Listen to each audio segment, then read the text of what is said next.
Let's learn IIB. Today, we will associate integration node to our local queue manager. After that, I will show you how to test the changes made.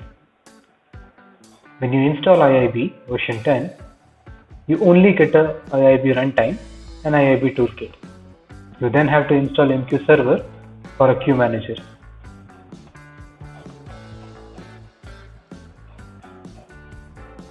After you install MQ server, you have to create queue manager and start it. See screen for the steps followed. Use command crtmqm and strmqm. When queue manager is in startup state, you can use toolkit to change properties and associate it to a queue manager by providing just the queue manager name.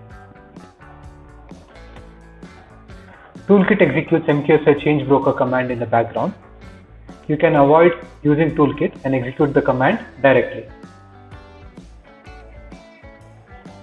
Start your integration node, which is in stop state, by using MQSI start command. When you install MQ server, you get MQ Explorer along with it. A bunch of some queues are shown here. These queues are being used by AMQ star process.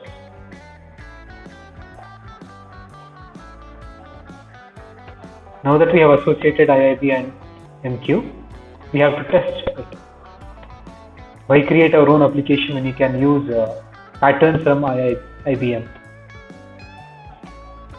Download and install MQ one-way pattern. When installing patterns, you get this warning informing you that this Eclipse plugin is not verified by Eclipse Marketplace. Yes, patterns are Eclipse plugins. Ignore that warning and move forward. Create a pattern instance.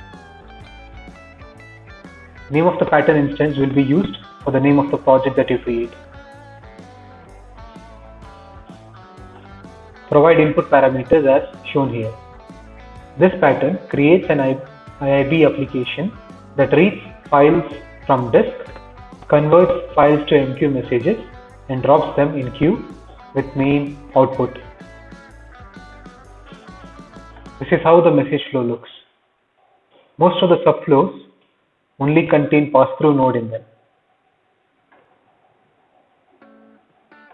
Let's create the queue where IIB pushes messages. What actions have we done until now as part of the video? We have associated integration node to queue manager, and we are testing this association with an IIB application. You see data flow engine process represents integration server has connected and it has pushed a message into the queue. Our test is successful.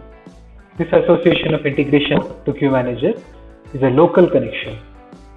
That is why we did not have to provide host name, port, channel name, etc.